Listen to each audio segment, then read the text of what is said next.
Namaste. Welcome to our channel Qubit Educational Services. I am Pranesh, the founder of the channel and an IISc Bangalore alumnus. In this video, we are going to solve the mathematics section from IISER Aptitude Test 2024. Before we start, I want to make an announcement. We are launching the concepts development program specifically aimed at the IISER Aptitude Test and the NEST for 2025. The objective of this program is to understand the concepts thoroughly because these exams are concepts based. Okay, we cannot just memorize the formulae and ace these examinations. So our primary objective is to help you understand the concepts thoroughly, and of course just understanding the concepts is never enough. We should also solve problems based on them, and the problems that we will be solving, they will be of varying difficulties from medium to hard to extremely hard. And while solving these problems, we will also learn some strategies which we can use to solve the problems, particularly multiple choice questions. And one of the key features of our CDP is that we give personal attention to each and every student. The details of the program are, currently for this year we are offering 3 subjects: physics and mathematics, which are very closely linked to each other, as we all know. They will be taught by me, and biology will be taught by Dr. Tejaswini Kulkarni. She holds a PhD in biology. All our sessions will be live, and this program is entirely online, so irrespective of your location, you will be able to attend the lectures. What we will give you is the class notes. We will give you the previous year's questions with solutions. Rather, we will solve them in the class. We will give you MCQs for practice, and all our sessions will be recorded, and those recordings will be made available to you for future reference. Now, the third important part in preparation of any competitive exam is solving mock tests, right? So we have 3 types here. We will be conducting topic-wise tests on every Saturday. We will be conducting cumulative syllabus-based test on a monthly basis. That usually happens in the last week of the month. And then once we complete our syllabus, we will of course have full length tests which will cover physics, chemistry, biology and mathematics. So in full length we will also have chemistry questions. We are offering a group discount of 10% if minimum 3 students enroll simultaneously. So if any of your friends wants to join, you can bring him or her. 3 of you will get the discount. The total charges are 29,999 only. So our program is of 1 year. Okay, the start date of concepts development program is 22nd of July 2024, and it will last for a year. I will encourage you to join. You can contact me on qubitclasses@gmail.com or praneshm@alum.iisc.ac.in, or you can also contact me via WhatsApp. My number is right down there. Let's now start with the questions. Question number 1. Consider the following lines in the xy plane. L1 5x minus 2y equals 1. L2 the line passing through 0, 1 and 100, 101. L3 the line passing through 1, 11 and parallel to the vector negative I cap plus 2j cap. Let A be the set of L1 intersection L2 union L2 intersection L3 union L3 intersection L1. What is the total number of elements of A? Now I have deliberately not included the options here, okay, because in the PDF available all correct options are A. Okay, so this problem was pretty simple. Okay, we were given 3 lines. Okay, first line is 5x minus 2y equals 1. Now if you look closely, second line, okay, we are given 2 points on this line, 0, 1 and 100, 101. We can say that the equation of this line is y equal to x plus 1. Correct? We can say that this line's equation is y equal to x plus 1 because both these points satisfy that equation. 1 is equal to 0 plus 1, 100 and 1 is equal to 100 plus 1. Okay. Acha. Now we make an observation here. This observation is that both have different slopes. Okay, slope of m1 is not equal to slope of m2. Correct? Now let's go to L3, which says the line is passing through 1, 11 and parallel to the vector negative I cap plus 2j cap. Now how to determine this? Look here. Okay, let's plot our xy axes and let us consider the position vector of the point negative 1, 2. Okay, so it will be somewhere here. Okay, negative 1, 2 is somewhere here. Now, if I join our origin with this point, okay, if I join this, then I will get a line. Okay, I will get a line which will be parallel to, okay, I will get a line which will be parallel to the vector negative I plus 2j. Correct? So and of course this line, this point has coordinates minus 1, 2. So can we find out the slope of this line? Yes. Okay, look here. This is origin, so x and y coordinates of origin are 0. So what will be m3? M3 will be y2 minus y1 upon x2 minus x1. So m3 will be minus 2. Okay. Now observe that m3 is also not equal to m1 or m2, right? How much is m1? m1 is 5 by 2 and m2 is actually equal to 1 and m3 is equal to minus 2, right? And therefore we can conclude that lines, none of them is parallel. Okay, no two lines are parallel. No two lines are parallel, which means we now have only two possibilities, right? Possibility 1 is when all three lines are concurrent, in which the total number of elements of A will be 1, and the other possibility is the lines are not concurrent. Okay, so in this case the possibility will be 3. Okay, 3 points. Now how to do this? It's very simple. What we will do is we will try to find out the point of intersection of the first two lines L1 and L2, and we will put the coordinates of the intersection in the third line's equation. If we succeed in doing that, our answer will be 3, rather we'll get, okay, whatever we want. Acha. So that is one way of solving the problem, finding the intersection of L1 and L2 and putting it in L3. So let's first find out the equation of L3 here. Okay, y minus 11 is equal to minus 2 into x minus 1. Okay, so I think we will proceed with this approach and then I'll also tell you an alternate approach. Okay, all right. So how to find the points of intersection of L1 and L2?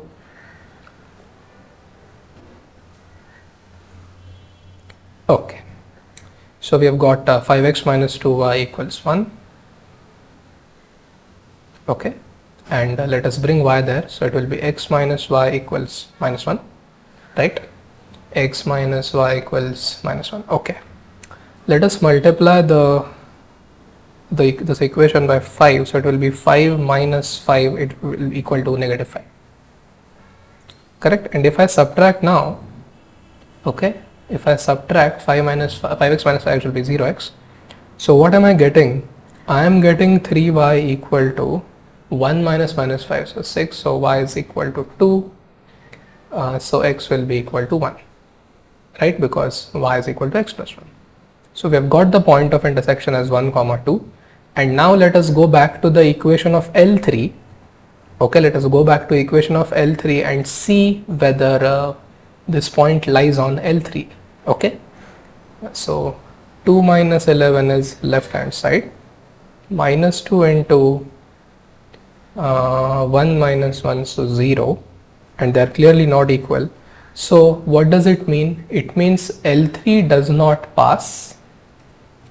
Okay, L3 doesn't pass through L1 intersection L2, and because none of them are parallel, we have already noted that. Okay, no two lines are parallel, we have noted that here. What does it mean? It means this possibility is there. So what is the correct answer? How many points of intersection? So size of A is equal to, or cardinality of A is equal to 3. Okay? Alright, now let us verify our answer on Desmos. The first line is 5x minus 2y equals 1. Okay, 5x minus 2y equals 1. Then let us go to the other line, y equals x plus 1. And well, first of all, observe that its point of intersection with the first line is 1 comma 2, and that's what we have found out here. Okay, x1 y2, this point, correct? Okay, now let me show you that 100 comma 101 lies on it. Okay, 01 is definitely there on the blue line, but let's go to 100 comma 101.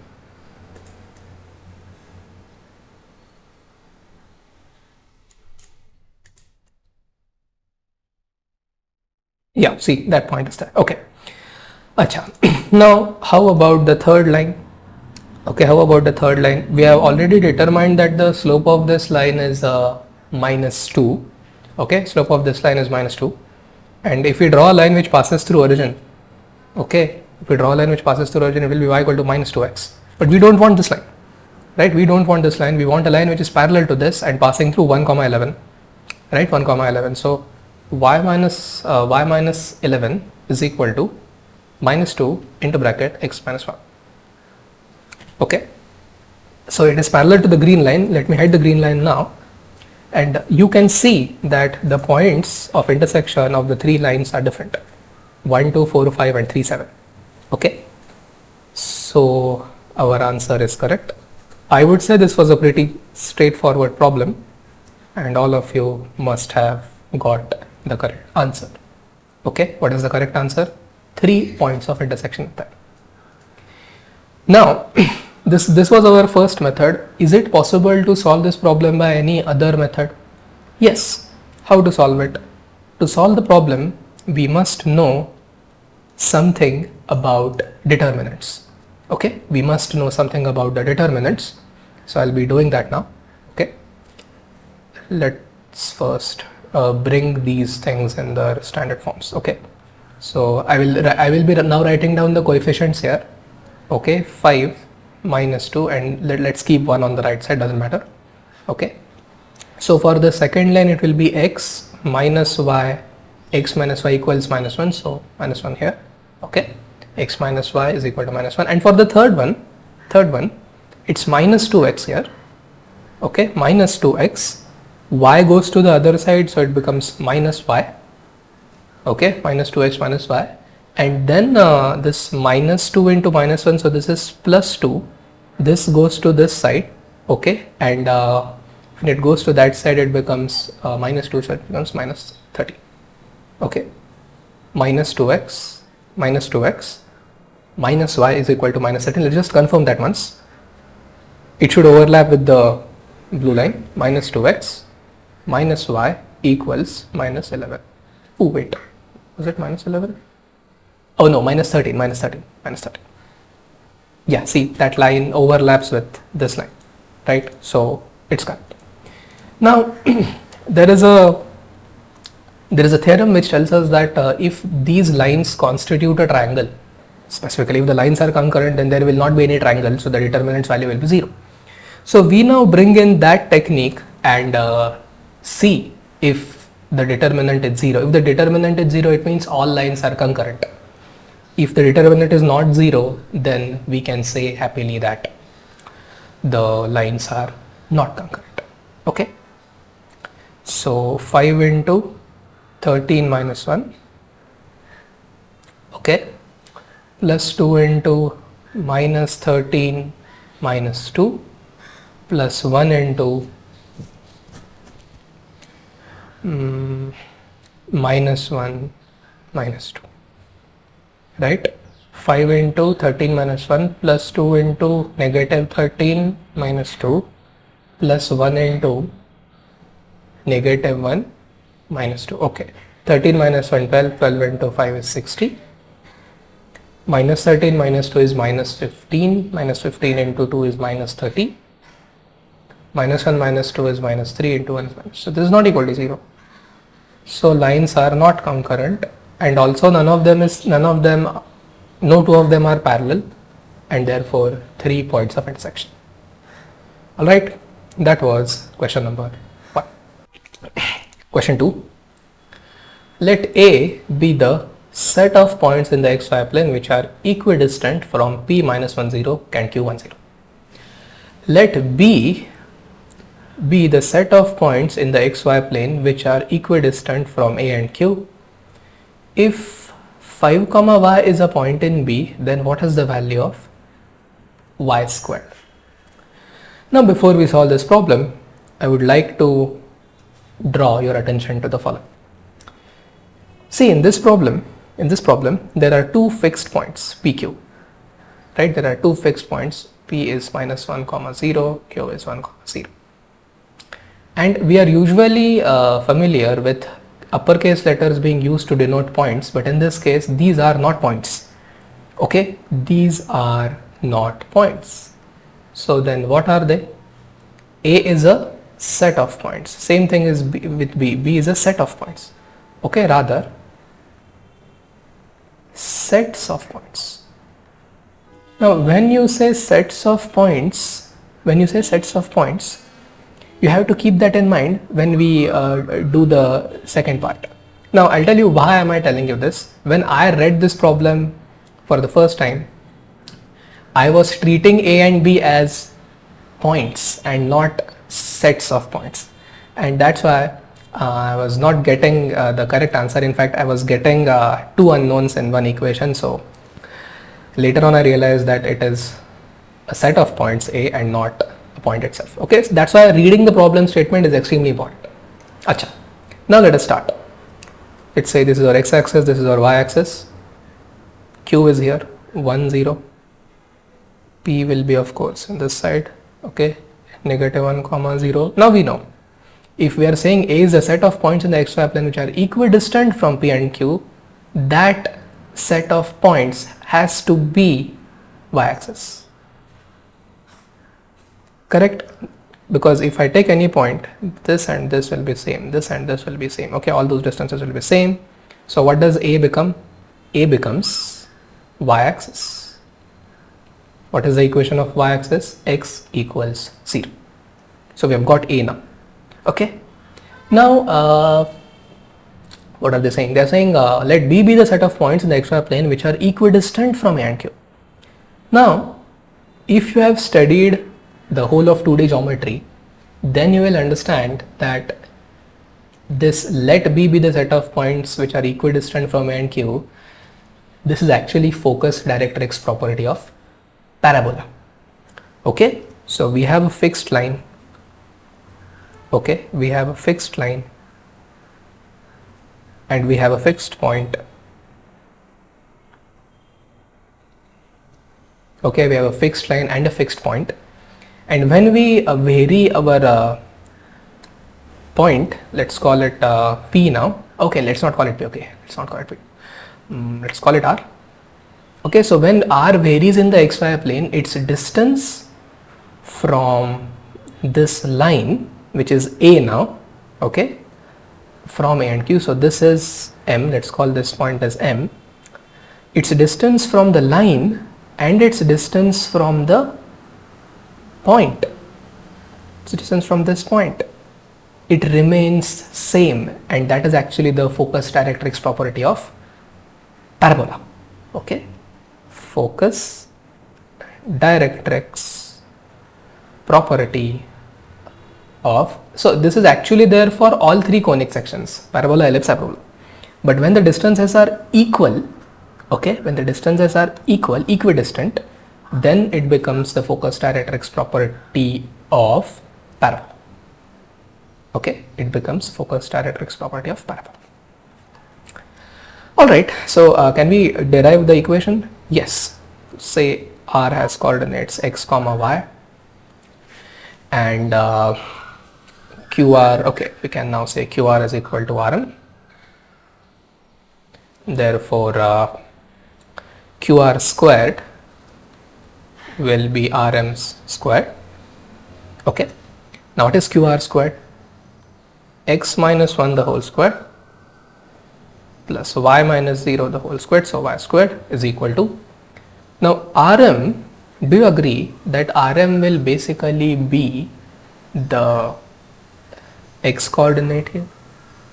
Okay, x coordinate, like even if you do it, you know that m will have the same y coordinate as r, but m's x coordinate will be 0, this being on a, correct? So even if I apply the distance formula there, we will get the same answer, okay? But we are squaring it, so it will be x squared, and there you are, we'll get our answer, because now 5 comma y is a point in B.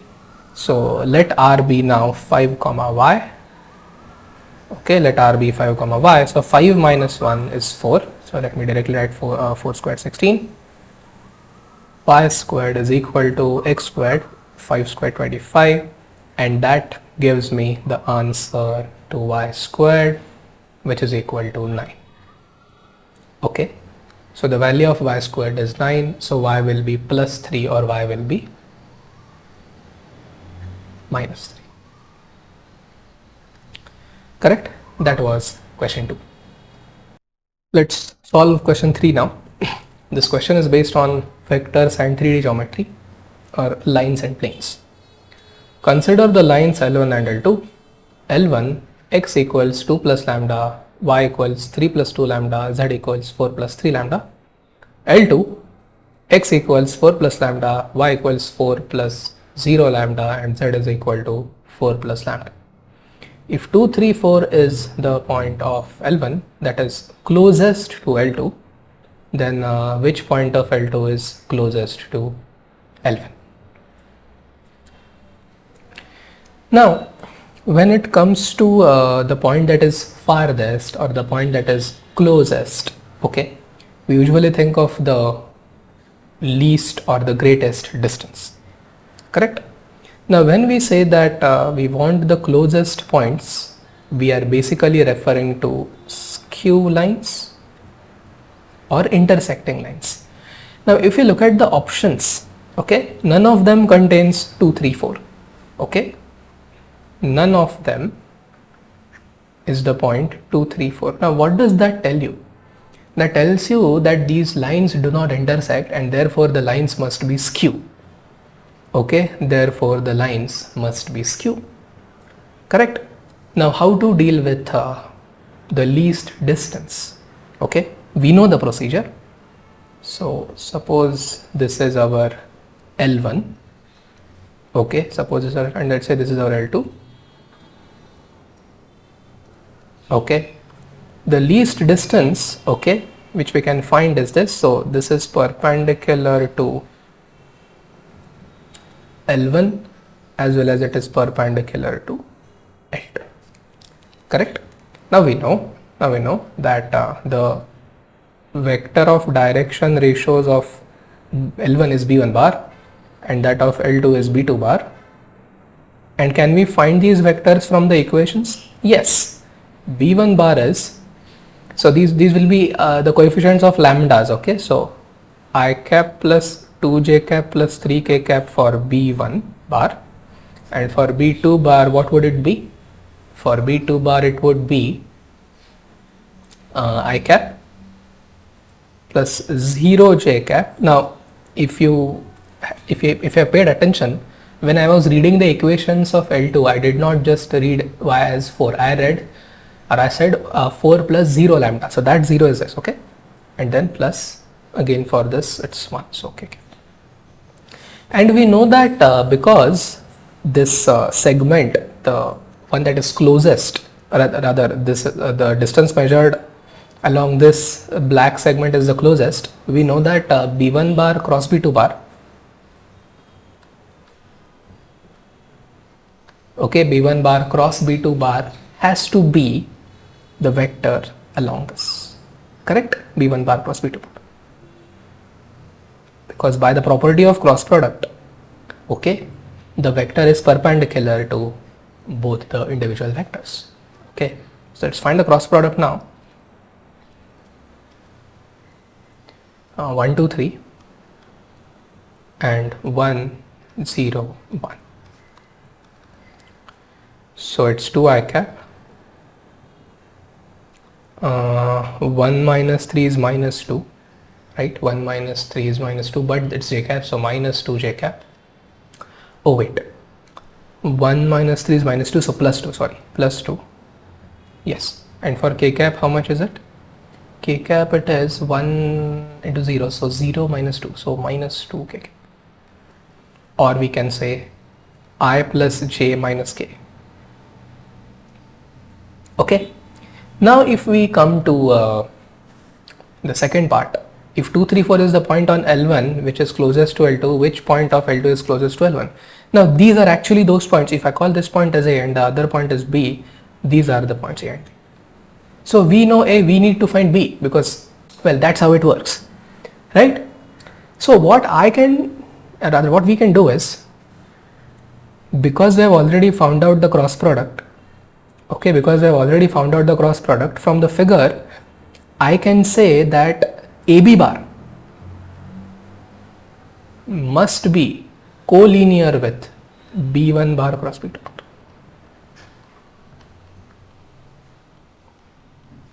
Correct? AB bar must be collinear with that. Now why? Because that's the condition. If we want to find the least distance between the skew lines, we must take the cross product and then proceed. If you know the formula, you can, or if you understand how the formula has come, you will understand what I'm saying. Okay. Now, are we going to find mu and then B? There's no need actually, because look, what I'll do is I will use the condition of collinearity. Okay. So I will be finding, okay, let us call this as B1, B2, B3 and B4.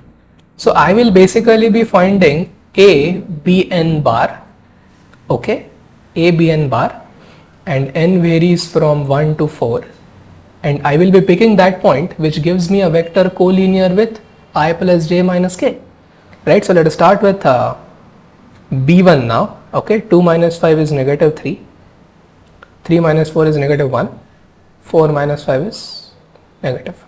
Okay, so that's not the case because we want 1, 1 minus 1. Okay, now let's go to, so this is for n equal to 1 or A, B1 bar. Okay, let me place it here. Okay, so this is with n equal to 1. Now let us try with n equal to 2. 3, 4, 3, 2 minus 3 minus 1, 3 minus 4 minus 1, 4 minus 3, 1. Now this actually matches with 1, 1 minus 1 in terms of collinearity, but let's check for n equal to 3 and n equal to 4.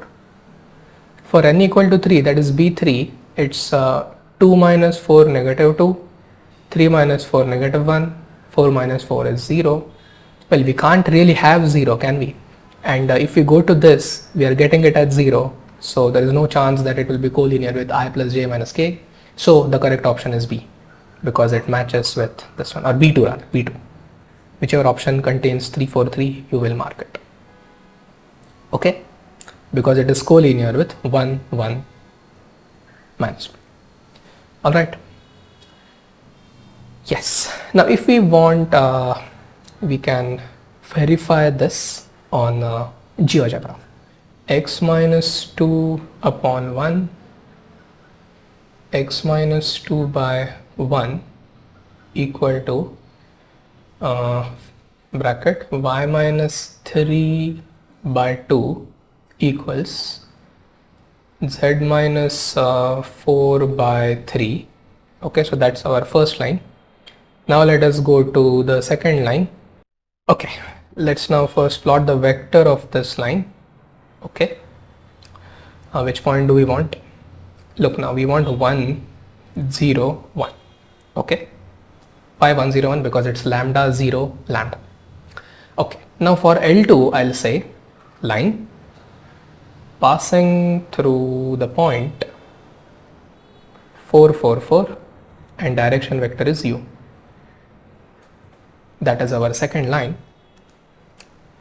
And as you can see, these lines are never going to intersect. The black line is G and the blue line is F. Okay, and they are never going to intersect each other. Okay, now what I'll do is I'll go to the points. Which points?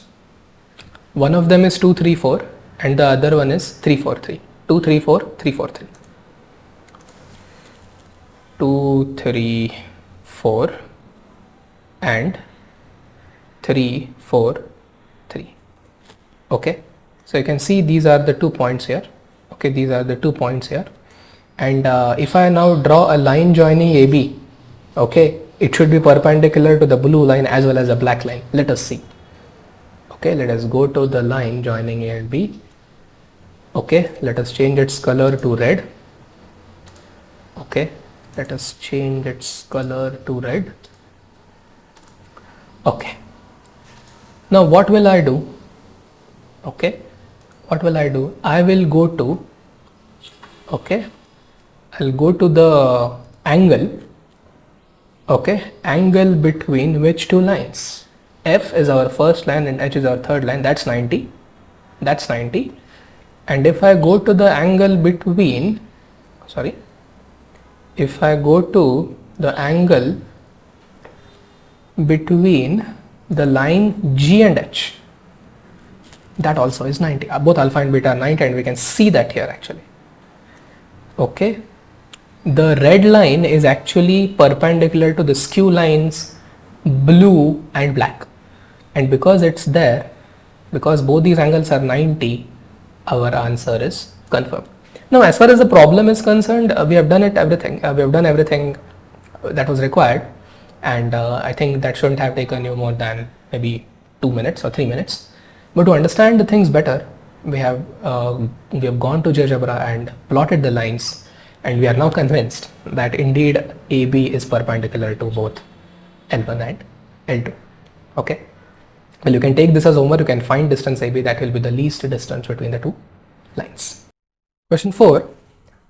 Let A1, A2, A3 be a sequence of real numbers. Let Sn be the sum of first n of such numbers. If 2Sn is equal to n into C plus An for some real number C, and for all n 1, 2, 3, then which one of the following is correct? A1, A2, A3 up to n is an AP. A1, 2A2, 3A3 up to, well, NAN is an AP. A1, A2, A3 is a GP. A1, 2A2, 3A3 is a GP. Okay. Now to solve this particular problem, we will make use of the options. Okay, we will make use of the options, and let us start with AP. Okay, let us start with AP. Now, do we know the formula for sum of first n terms of an AP? Yes. What is it? Sn is equal to n times A, because A gets added n times, and how many times do we add D, the common difference? N minus 1 times.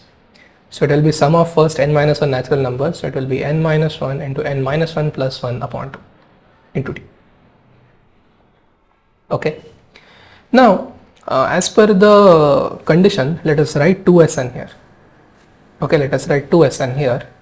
Okay, 2Sn, and what will it be? 2Sn will be equal to 2A or 2Na, let's say 2Na plus n into n minus 1 times D. Okay, now what we can do is, as per their format, we can take n common. Okay, as per their format, we can take n common. So if we take n common, okay, then we are left with 2A plus n minus 1 times D. Okay, now split this A, okay, and I can now say A plus n minus 1 times D, and I have deliberately written this A here because that A is our first term. I'm going to highlight it in green color. Okay, the C, there C is this constant. For some real number C, that is actually A1. Okay, that is actually A1. And why did I write it this way? You now know that A plus n minus 1 times D is actually the nth term of that AP. Correct? It is actually the nth term of the AP, whose first term is A and common difference is D. So, did we get our answer? Yes, the answer is A1, A2, A3 up to, well, infinity is an arithmetic progression. Correct option is it. Now you might say, because in the PDF all options were such that only first option was correct and we got lucky with that. But what I would say is, yes, Of course, there are only two progressions, AP and GP. So you know how to start. Okay, we started with AP, and luckily it was right in the first option that we got. Had we started with, let's say, option C or option D, if in the exam that had been our first option, we would have not got the desired result. Okay, and see, to get that, we must know the SN formula for GP also. What is it? First term into r raised to n minus 1 upon r minus 1. Okay, now it is highly unlikely that if I take 2SN, I will get an expression in terms of the nth term, which is a into r raised to n minus 1 for a GP. You can still try that, but as far as the question is concerned, we have got the correct option that A1, A2, A3, they should be in AP, not even A1, 2, A2, 3, A3. Okay, not that. Question number 5. Let f from r to r be a strictly decreasing function with mod of f of t less than pi by 2 for all t in r. Let g from closed interval 0 to pi to r be a function defined by g of t is equal to sine of f of t. Which one of the following statements is correct? G is increasing on open interval 0 to pi by 2 and decreasing on open interval pi by 2 to pi. Then G decreasing on open interval, increasing on this open interval. G is decreasing throughout, G is increasing throughout. I think this problem is a pretty straightforward problem. Okay. We have to start with G of t. Mind you, G of t is a composite function. Outer function is sine, inner function is f of t. Take the derivative. Okay, because they're saying increasing, decreasing, so naturally it's a problem on applications of derivatives. Okay. Now apply chain rule. Derivative of sine is cos. Okay, so that is the first term. Chain rule says don't stop as long as you don't reach the innermost function. So now derivative of f of t will be f dash of t. Okay. Now here is the thing. Because they are saying that mod of f of t is less than pi by 2. Okay. Mod of f of t is less than pi by 2. We can say that the range of f of t is a subset of open interval minus pi by 2 to plus pi by 2. Correct? So range of f of t, okay, is a proper subset of, or let's say that could be all near numbers in between minus pi by 2 and plus pi by 2. So let's say this. Okay. Now how does that help us? That actually helps us because we know that cos of minus theta is cos theta. Okay, and because our f of t is always between minus pi by 2 to plus pi by 2, we can say that for all theta in open interval minus pi by 2 to pi by 2, cos of theta is positive. Yes, which means first term is always positive. Now what about f dash of t? They are saying strictly decreasing. Okay, strictly decreasing means what? Strictly decreasing means f dash of t is negative. Now what does that tell you? That tells you that g dash of t is equal to a positive number into a negative number, which means g dash of t is less than 0 for all values of t. What does it mean? It means g is decreasing on whichever interval that is given to us. Okay. So which option is correct? G is decreasing on closed interval 0 to pi. Question number 6. Let f and g be two functions defined from R to R. If g is continuous, then which one of the following cases implies that f is continuous? Okay, so they're saying g is continuous, so this is continuous, and would like to decide which one of the inner functions here is continuous. Okay, it's an implication problem. Okay, if then problem. Now my approach to solve this particular problem is example based. Okay, so I'll tell you how I have solved this particular problem. Okay, let us suppose that g of x is equal to 1. Okay, and let us suppose that f of x is equal to 1 for x greater than or equal to 0. and let us suppose that f of x is equal to -1 where x is less than 0. Now when you square this, okay, when you consider f of x squared, it is equal to 1, right? When you consider f of x is squared, it is equal to 1 because squares of both 1 and -1, they are equal to 1, which makes g of x continuous. Okay, but if g of x continuous, does it imply that f of x is continuous? No, it doesn't imply. Why?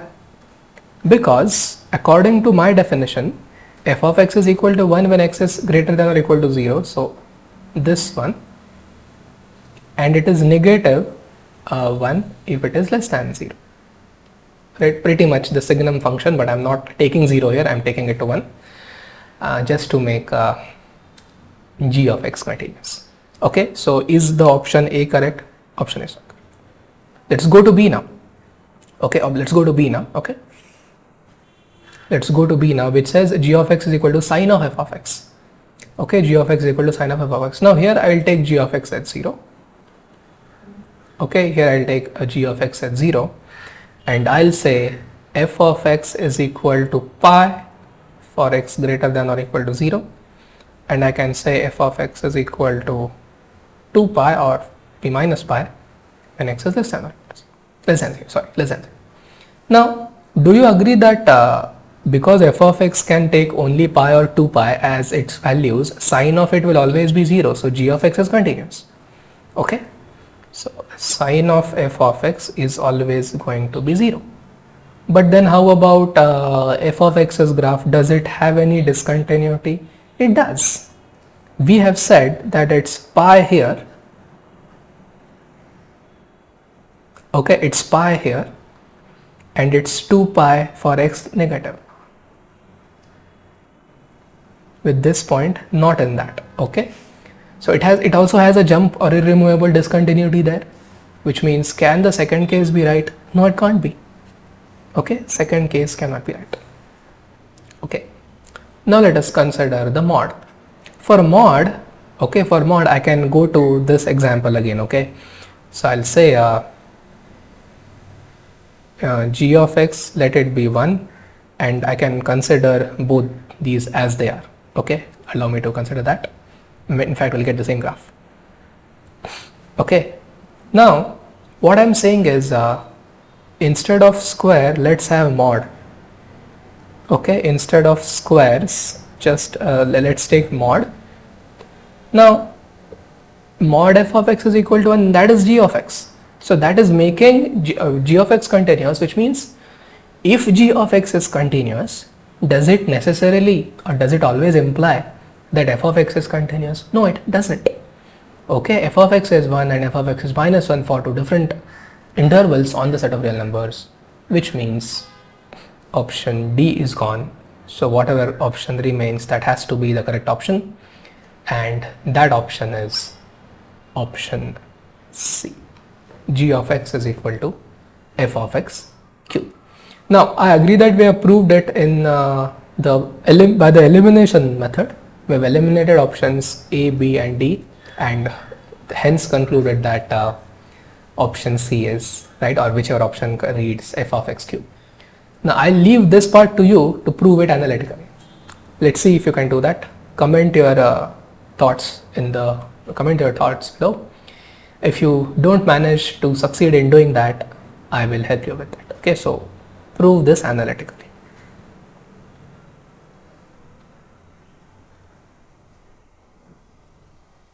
What will you prove? That whenever g of x is f of x cube and g of x is continuous, f of x must be continuous. Question 7. What is the largest area of a rectangle whose sides are parallel to the coordinate axes that can be inscribed under the graph of the curve y equals 1 minus x squared and above the x-axis? So this is a parabola, as we all know, y is equal to 1 minus x squared. Okay, we know how y equal to x squared looks, right? It looks like this. So y equal to minus x squared will look like this. Okay, and y is equal to minus x squared plus 1. We have to shift this graph vertically by 1 unit, right? So I will be drawing that graph here now, okay, in red color. Okay, so this is that graph with its vertex being 0, 1. Okay, and can we find out its points of intersection with the x-axis? Yes, this will be 1, 0, and this will be -1, 0. Okay. Now they want us to determine the largest area of rectangle whose sides are parallel, so we can draw one such representative rectangle here. Okay, and let its this point let its vertex here will have, let it have coordinate x. Okay, x coordinate. So what will be the y coordinate of this point? Okay, y coordinate of this point will be 1 minus x squared, because that's y equal to 1 minus x squared. Okay, now what will be the area? Okay, I'm going to highlight it in this color. Okay, now for simplicity, let us consider the area in the first quadrant and multiply it by 2. We can do that by symmetry. Base is x, height is 1 minus x squared. Simplify that, 2x minus 2x cubed, right? 2x minus 2x. Okay, let us take the derivative of area and equate it to 0. 2 minus 6 x squared equals 0. So x squared is equal to 1 upon 3. 1 upon 3, x equals plus or minus 1 by root 3. Okay, now let us take the second derivative, d2a by dx squared. Second derivative will be 0 minus 12x. Okay, we want maximum, so we must have x to be 1 upon root 3, because for maximum area the second derivative should be negative. Now having obtained x's value, can we now find a? Yes, it is 2 into x. Okay, 2 into x minus 2 into x cubed, 1 upon 3 root 3. Okay, let's take 2 by root 3 common. 1 minus 1 upon root 3. Okay, 1 minus 1 upon 3. 1 minus 1 upon 3, and that will be 3 minus 1, 2, so that will be 4 by 3 root 3 square units. And if you look at the options, I'm not given the options here, but one of the options is 4 upon 3 root 3, and that is our correct option. I would say a typical IISER Aptitude Test level mixed concepts problem. We have to first plot the parabola, so a conic section problem, and then applications of derivatives. Question number 8 on linear algebra. Let M be the set of all 3 by 3 matrices with real entries. Consider the relation R on M given by R is equal to the set of all ordered pairs A comma B, which that ordered pair belongs to the Cartesian product of M to M, such that determinant of A minus B is an integer. Which one of the following statements is correct? R is equivalence. R is symmetric and transitive but not reflexive. R is reflexive and symmetric but not transitive. R is reflexive but neither symmetric nor transitive. Now, it is often the case that proving the reflexivity and symmetry is very easy. Okay, so let us start with the reflexivity. Okay, let us start with reflexivity. So let us suppose that A is our 3 by 3 matrix. A is 3 by 3. Okay, and what is A minus A? It is a null matrix of the same order. What is the determinant of a null matrix of 3 by 3? It's 0. Okay, and is 0 an integer? Yes, 0 is an integer. Therefore, the relation is reflexive. Okay. So option B is gone. Okay. Now let us check for symmetry. Okay. I'll say, suppose determinant of A minus B is let's say A, where A is in the set of integers. Now look here. Can I say that B minus A is negative of A minus B? Yes. Okay, by the rule of algebra, by the rules of algebra of matrices. Okay, linear algebra. B minus A is minus 1 times A minus B. Therefore, determinant of B minus A will be minus 1 raised to 3 times determinant of A minus B. Now, why did 3 come here? Why did 3 come here? 3 has come there because we have got 3 by 3 matrices. And we know this, right? When it comes to matrices, and when you multiply a whole matrix by some number, every element in every row and column gets multiplied by that. Okay? But whereas for determinants, when you take, let's say, anything common from first row, second row, third row, okay, only that column participates in that operations. Hence that 3 has come. Now, is it telling us something? Yes, it is negative. When you have an integer, multiplying it by negative 1 also gives you another integer. Okay, also gives another integer. So is it symmetric? Yes, it is symmetric. So it's reflexive and it is symmetric. Yeah, so neither symmetric is also gone now because it is symmetric. And as often is the case, we now have to decide whether it is transitive or not transitive. Okay, and my approach in proving that it is not transitive is example based, and I have chosen diagonal matrices for ease of calculations. Okay, so here is what I have done. Let us consider A and B as the diagonal matrices 6, 7 by 2, 2 and 4, 3 by 2, 1. Now let us first go to A minus B, which will be the diagonal matrix. 6 minus 4 is 2, 7 by 2 minus 3 by 2, 7 minus 3, 4, 4 by 2 is 2, and this is 2 minus 1 is 1. So determinant of A minus B is equal to the product of the diagonal elements 2 into 4 into 1. So okay, now let us consider B minus C. Okay, this will also be a diagonal matrix, and what would it be? What will be the diagonal elements? 4 minus 5 by 2, 8 minus 3, so 3 by 2. 3 by 2 minus 1 is 1 by 2, and 1 minus 4 is negative 3. Okay, 1 minus 4 is negative 3. Oh wait, I think I need to change this now. Okay, I should take it as some multiple. Okay, I should have taken it as 5. Let's take 5.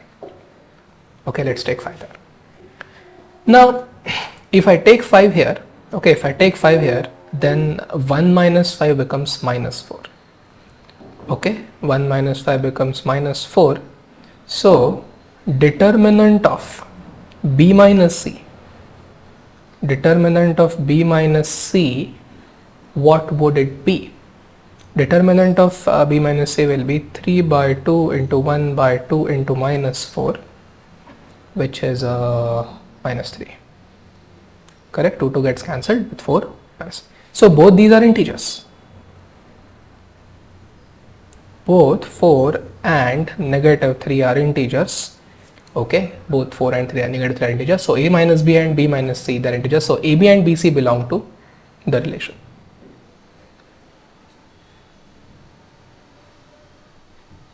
R. Now how about A and C? Let's take the difference here. Okay, 6 minus 5 by 2. Okay, 12 minus 5, so 7 by 2. 7 by 2 minus 1. 7 by 2 minus 1, that is also, okay, is that 5 by 2? Yes, that's right. 2 minus 5 is negative 3. Now what is the determinant of a minus c? Okay, it's negative 105 by 4, right? 7 into 5, 35, 35 into minus 3 is minus 105 upon 4. So this does not belong to integers. So is it transitive? No, it's not transitive.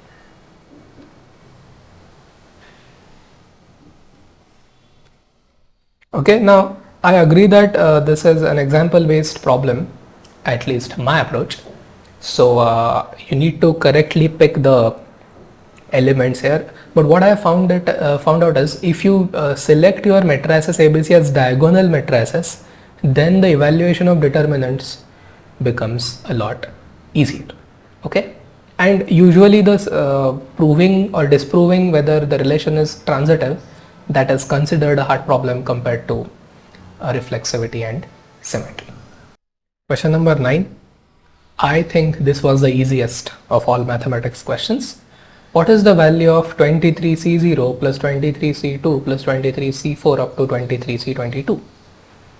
If you look at the coefficients here, all of them are even. So if you know the theorem, you can easily get it. Okay, but suppose you don't. Okay, suppose you did not know the theorem. Then how do we calculate the sum of binomial coefficients? Okay, so what you do is you go for the binomial theorem with a and b both equal to 1. So this is 2 raised to n, and it remains nc0, nc1, nc2 because any power of 1 is 1, so any integral power I would say, right? So this is nc. And if I now go for 1 minus 1 raised to n, then it's actually 0, and we now alternately go on getting positive and negative sign. So it's nc0 minus nc1 plus nc2 minus and so on. Okay, and ncn will come, and depending on whether n is odd or even, the sign here will get decided. Okay, but what we know is this. Okay, what we know from this is that if we have all even coefficients, their sum will be equal to the sum of all odd coefficients, because if you send those coefficients which are odd, right, their subscripts are odd, and if you send them to the LHS, okay, in the place of 0, we will have nc1 plus nc3 plus nc5 and so on. Therefore nc0 plus nc2 plus nc4 up to all even is equal to nc1 plus nc3 plus nc5 and so on up to all odd. And because the addition is same, it should be equal to, each addition should be equal to 2 raised to n upon 2 or 2 raised to n minus 1. In our case, n is 23. So 2 raised to 22 is the answer. Why 2 raised to 22? Look, we have all even coefficients here. Okay, 0, 2, 4, 6, 8 up to 22. Alright, so question 9, the correct option is 2 raised to 22. Question number 10. Let f be a function defined from the set of rational numbers to the set of rational numbers such that f of x plus y is equal to f of x plus f of y for all x, y in the set of rational numbers. Let f of 1 be 10. Which of the following statements is correct? F is surjective but not injective. F is bijective. F is neither injective nor surjective. F is injective but not surjective. Now, to solve this particular problem, we would like to note the relation that the values of the functions satisfy.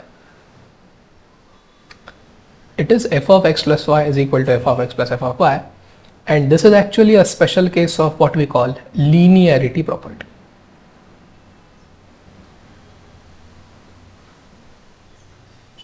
Now what is this linearity property? Linearity property says that, okay, let me help you with that. We will take derivative for instance. Okay, so suppose I have two constants alpha and beta, and let's say I want alpha f of x plus beta g of x's derivative to be found out. Okay, I'll say alpha into f dash of x plus beta into g dash of x.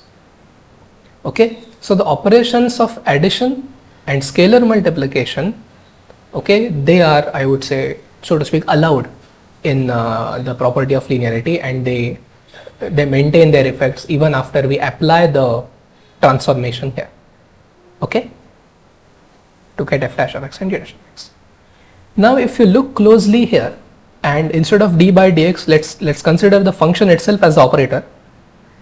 Okay, if I take alpha x plus beta y, then according to linearity property, assuming that our function obeys the linearity property, it will be alpha times f of x plus beta times f of y. Correct? Alpha times f of x plus beta times f of y. And if you choose alpha and beta as 1, then you will get that property, or the property that is given in the problem. F of x plus y is equal to f of x plus y. Correct? Now what does it tell you? Well, because I mean, in some sense we are dealing in 2 dimensions. Okay, there is one input value and one output value. One input value and one output value. And because it is a linearity kind of thing, we can take this further and say that suppose our function is a linear function. Okay, suppose our function is a linear function. Specifically, let us suppose that f of x is equal to mx plus c. Okay, let us suppose that f of x is equal to mx plus c. Now you quickly realize that c is actually disqualifying this particular function to be considered obeying f of x plus y is equal to f of x plus f of y, because every time you add f of x and f of y, 2 of the c's will come. So let us drop this and say that f of x is equal to mx. Now this fits nicely with the definition. F of x plus y is equal to f of x plus f of y. You can just take m common. And because f of 1 is equal to 10, f of 1 is equal to 10, this gives me m as 10. And therefore we get the function f of x is equal to 10x, which meets the requirement f of x plus y is equal to f of x plus f of y. And now can we say that it is 1 1? Can we say that it is on 2? Now there is one thing that we must answer, or we must take care of. Here we are not dealing with real numbers. Okay, here we are not dealing with real numbers, rather we are dealing with rational numbers. But we know the following. Okay, for all x in the set of rational numbers, 10x is also a rational number. Okay, 10x is also a rational number, and for all x in the set of rational numbers, x by 10 is also something which belongs to that. Okay, so using this we can say that for every integer there is a unique integer, right? Okay, let's say not integers, rational numbers. Okay, so let's say x1 not equal to x2 implies 10x1 not equal to 10x2. So we have proved that it is injective. Okay, now is it surjective or is it onto? Yes, we have proved that it is onto, because for every f of x's value, okay, I should have said this, for all y values, okay, for all y values, y by 10 is an integer, is a rational number, right? Y by 10, which means if you consider the set of rational numbers as the codomain of the function, codomain, not range, codomain, then for every such value we have y by 10 corresponding to the domain. So it is surjective. Okay, it is surjective. So it is both injective and surjective, and therefore it must be bijective. So option B. Okay. Now in your later courses, particularly linear algebra, you will definitely study all the things that I have mentioned here. Okay, so this question is actually a vector space in disguise. It is a very interesting topic, and you can say that it is the next step in linear algebra after you study determinants and matrices. Okay, so y is equal to 10x is actually a vector space, You can say that it's a set obeying some conditions, and one of the conditions is the linearity condition. Alright, well, that's it for question 10. Question number 11. Let I be the integral from e raised to minus pi by 2 to e raised to plus pi by 2 sine squared ln x plus sine of ln of x squared dx. What is the value of I? We are going to start this problem, solving this problem, by substituting ln x as t. So x will be equal to e raised to t, dx will be equal to e raised to t dt. Okay. Now let us prepare the table for limits. Okay. Let's prepare the table for limits. X's limits are e raised to pi by 2 and e raised to minus pi by 2. T is ln x, so the t's limits will be pi by 2 and minus pi by 2. Correct? Okay, so we've got the limits, and therefore we can say that I is equal to minus pi by 2 to plus pi by 2 sine squared ln x, and how much is ln x? It's t, plus sine of, now pay attention, it is ln x squared. Okay, it is ln x squared here, which is actually 2 ln x. Correct? Log of x raised to n is n log x. So it's 2t e raised to t dt. Okay, so what have we done here? Firstly, we have taken care of the integrand sine squared t plus sine of 2t because ln x is t, and for dx it's e raised to t dt. Okay, and this is one of the standard types now. Okay, what is that standard type? Integral e raised to x into bracket f of x plus f dash of x. Okay, oh, there is a squirrel there. Okay, f of x plus f dash of x dx is equal to e raised to f of x plus c. Okay, and if you find the derivative of sine squared t, you will realize that it is 2 sine t cos t, and that is actually sine of 2t. That immediately tells us that integral will be equal to e raised to t sine squared t, because that's the function. Upper limit pi by 2, lower limit minus pi by 2. Now when it comes to substituting the limits, e raised to pi by 2 into 1, because sin pi by 2 is 1, sin squared pi by 2 will also be 1, minus e raised to minus pi by 2 into now sine of negative pi by 2 is minus 1, but we are squaring it, so again 1, so this is the answer. E raised to pi by 2 minus e raised to minus pi by 2. Okay, now if you know how hyperbolic functions are defined, okay, so we define a function called sin h of x, which is e raised to x minus e raised to minus x upon 2, and the expression here is actually then 2 sin h of pi by 2. Okay, it's 2 sin h of pi by 2, and that is immaterial. Even if you don't know it, that's fine, but hyperbolic functions are very useful in solving some differential equations called partial differential equations, and you will definitely study this in your upcoming mathematics courses, okay, at IISERs. So this is the answer, and if you see the options, this is one of the options. Okay, so that's the correct answer. Question number 12. Consider the following subset of the xy plane. S is equal to the set of all ordered pairs x coordinate mod z minus iota z, y coordinate mod of z squared, such that z is a complex number. Which one of the following statements is correct? And well, they had 4 options, in which we had circle, ellipse but not a circle, line, and parabola, hyperbola. Okay, those options were there. Okay, so how to solve the problem?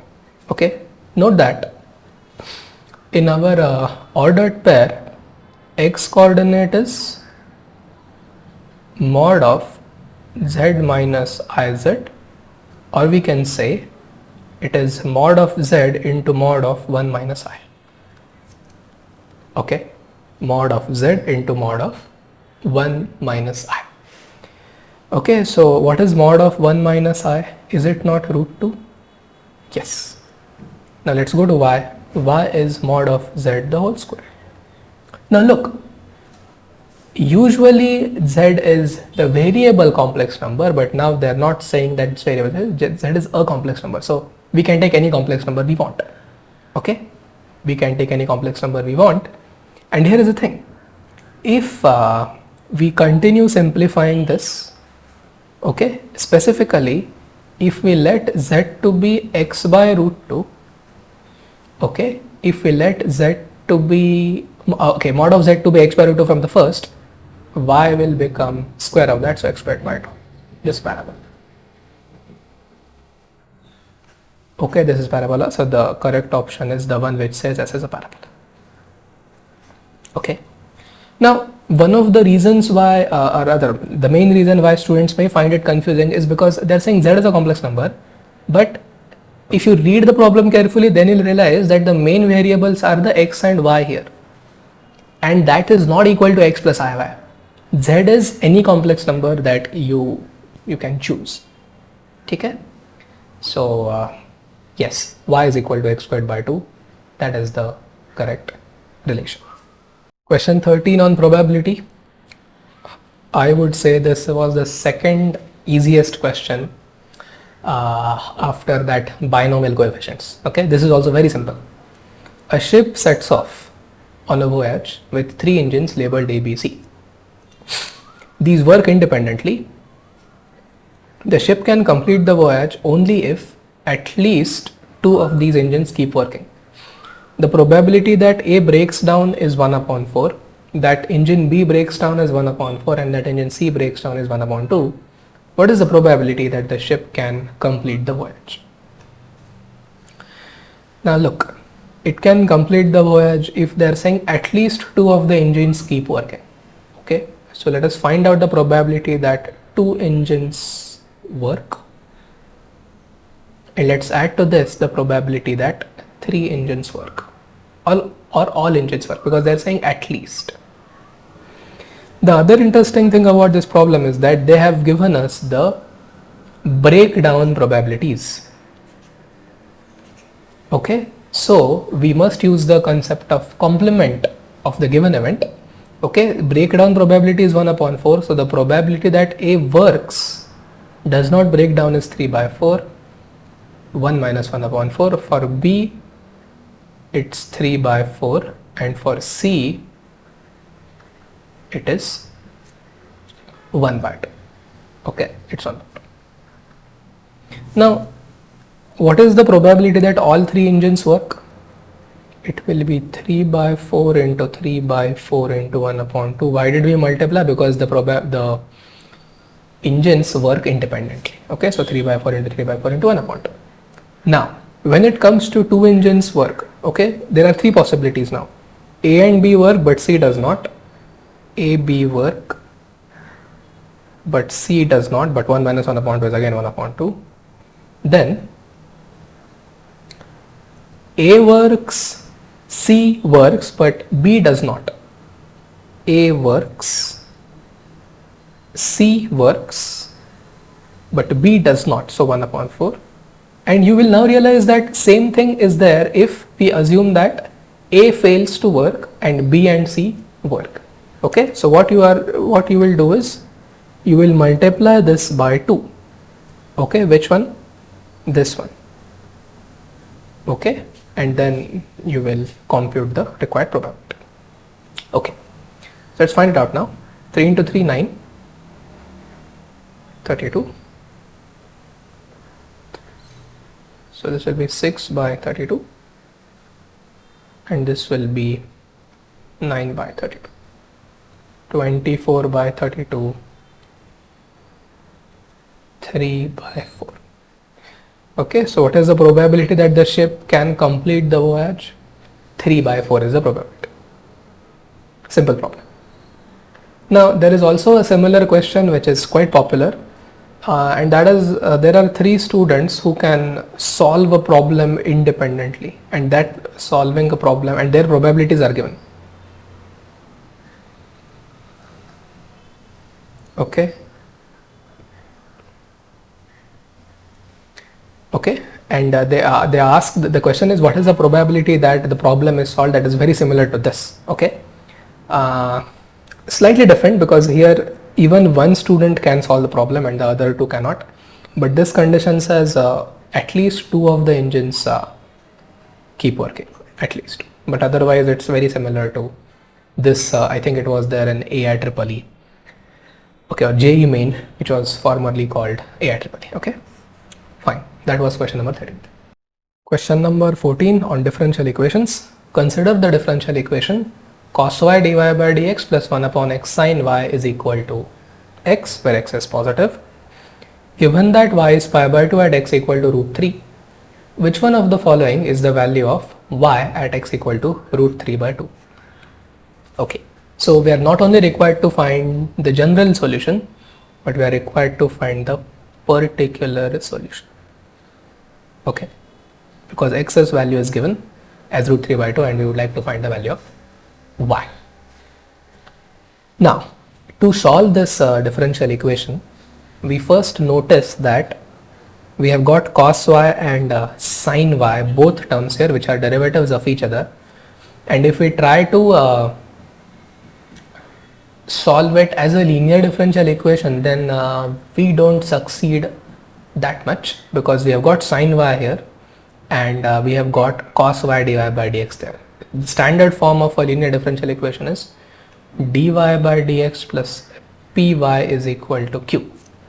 Okay, but if you know, okay, if you know how we solve this differential equation, specifically how we obtain the general solution of it, so y into e raised to integral p dx is equal to integral of q into e raised to integral p dx plus c. If you know this process, okay, if you know this process, then your job will become a lot easier. Okay, so this problem can be solved in that particular way. Okay, so I'll explain you both the methods. First, let us go for the substitution sin y equals t. Okay, if you substitute sin y equals t, then cos y dy by dx will become dt by dx, isn't it? If you substitute sin y as t, cos y dy by dx will become dt by dx. So your differential equation becomes dt by dx plus 1 upon x into t. Okay, 1 upon x into t equals x.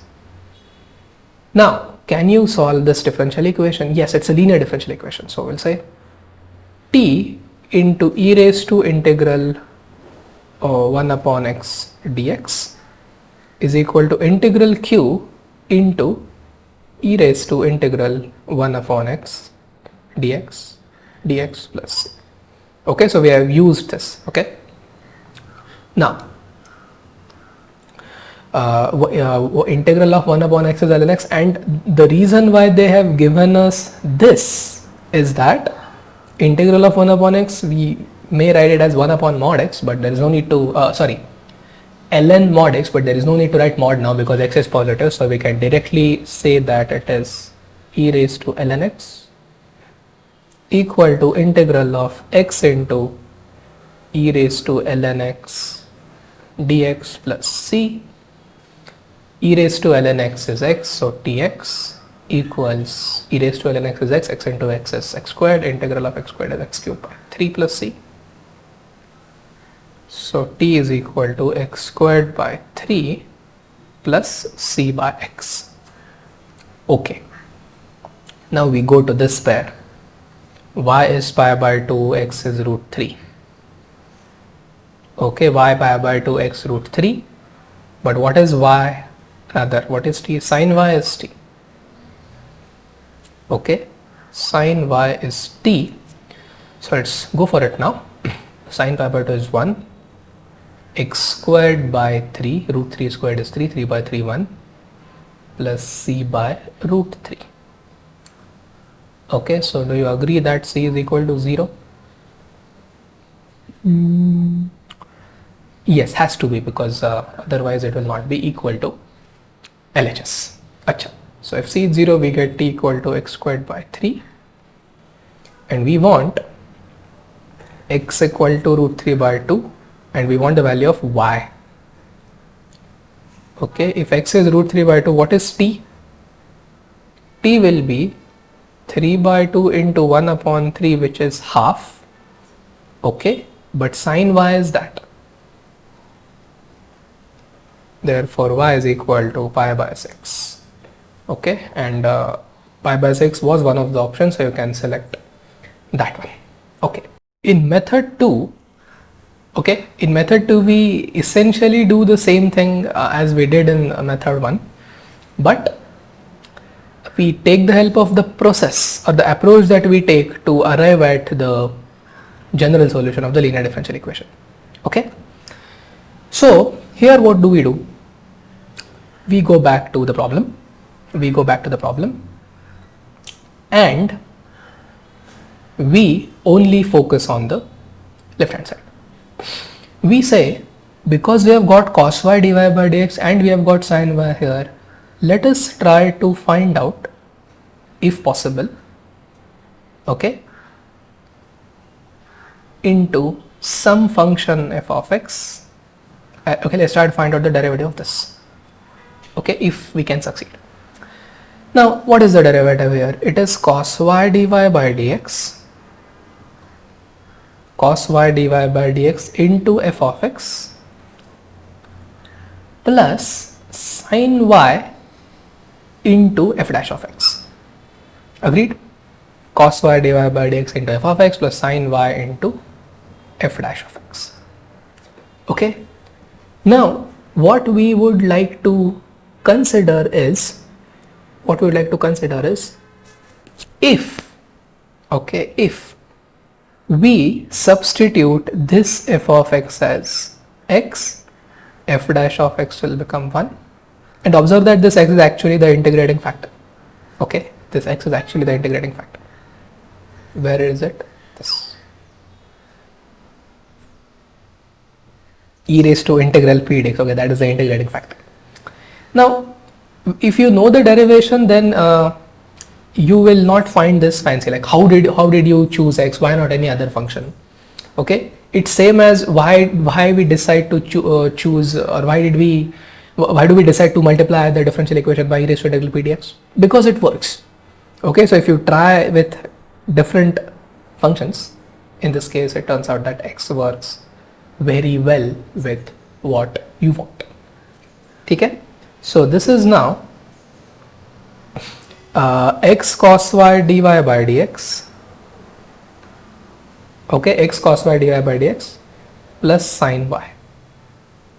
Okay, what is this? This is d by dx of sin of y into x. Okay, this is actually d by dx of sin of y into x. Now, we already know that cos y dy by dx plus 1 upon x sin y is equal to x. Now, how do we bring this in action? We bring this in action by taking x common.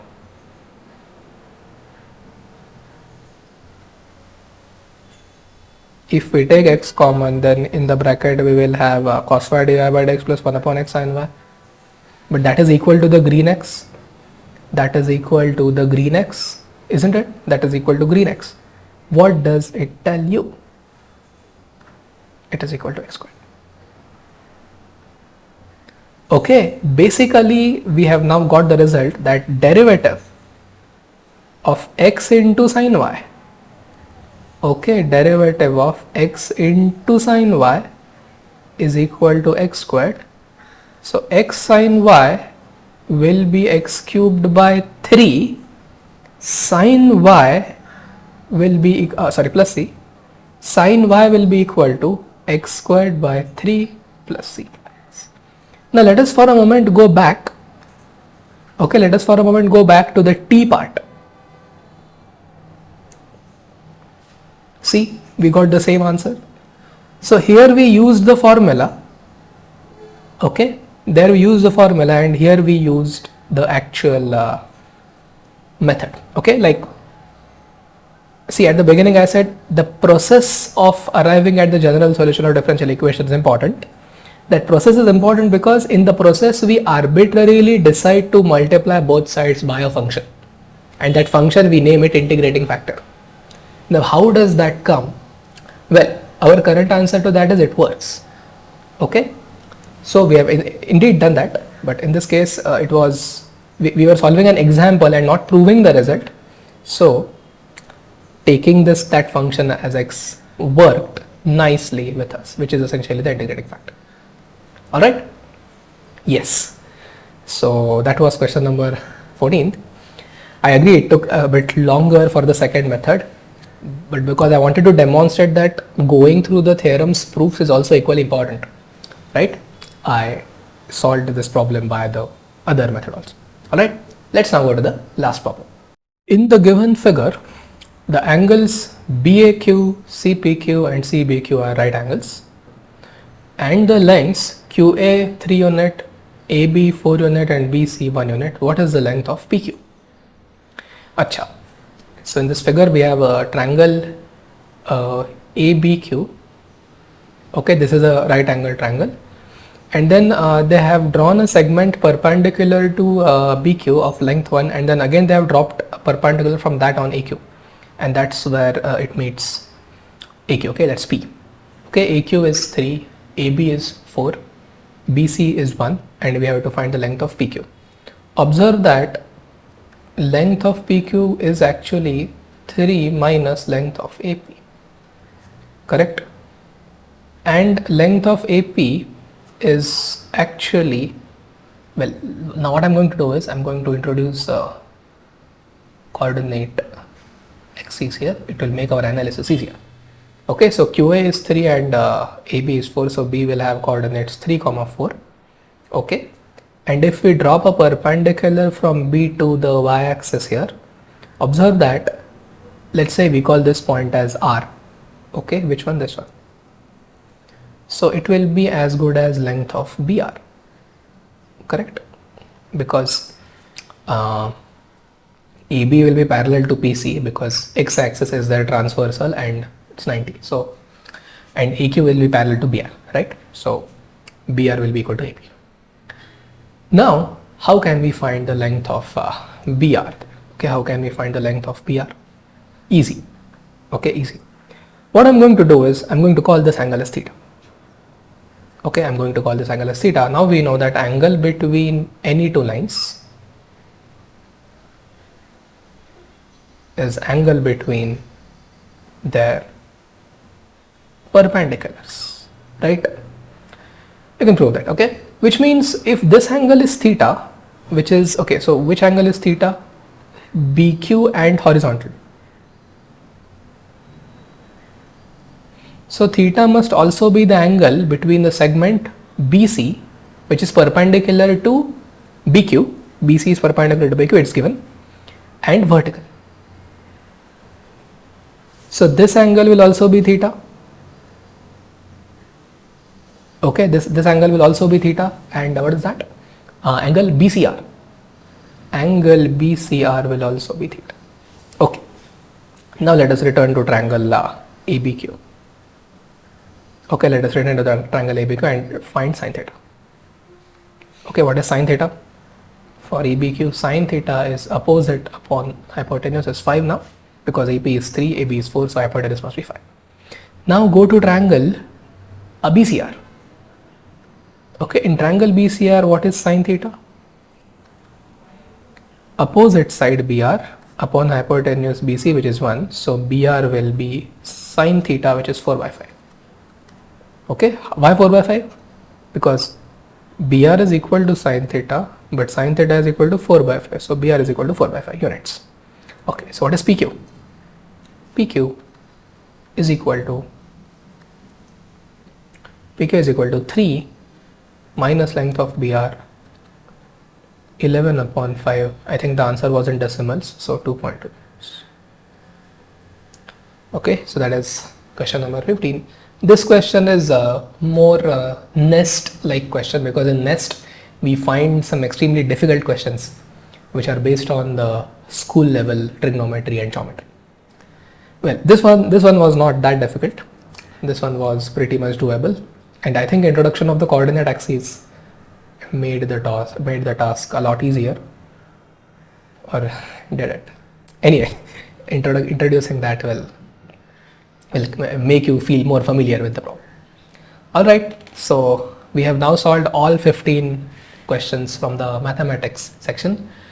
Do watch my video on physics IISER Aptitude Test 2024 solutions. The link of that video is in the description, and I have also analyzed the papers, both physics and mathematics sections. Links to them can also be found out in the video description. Thanks for watching, and all the best for IAT 2025.